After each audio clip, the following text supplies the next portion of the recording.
Abraham sent his son Ishmael off to find a unique stone that he could put there.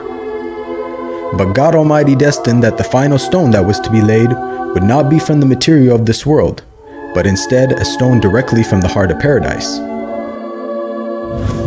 The angel Gabriel then brought the stone down to Abraham, who proceeded to put it in its proper place. It is said that when the stone first came down, it was a pure white color. But due to the impurities of this world and the sinfulness of man, the stone slowly began to fade and eventually turned black.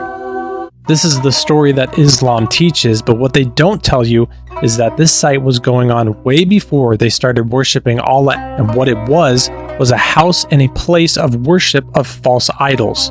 Hundreds of years before Muhammad was even alive, someone by the name Amr went off to a distant land, found an idol, and brought it back to Mecca. They set it up at Kaaba, and they began to worship false idols there. Amr was so impressed by all that he had seen that before leaving, he asked if he could take one of the idols back home with him.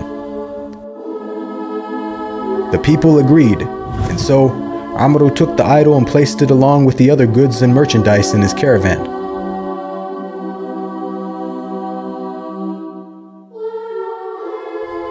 He then set out southwards, back towards the city of Mecca.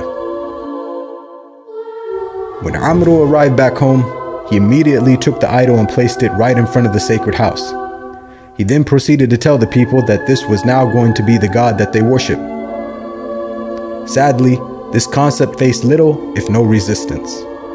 And as time passed, the people began to worship more and more different idols, until it is said by the end of the 6th century, there were over 360 different idols surrounding the sacred house in Mecca. One of the main, if not the main, false idol that was worshipped at Kaaba was Baal. Baal was worshipped in pre-Islamic Arabia.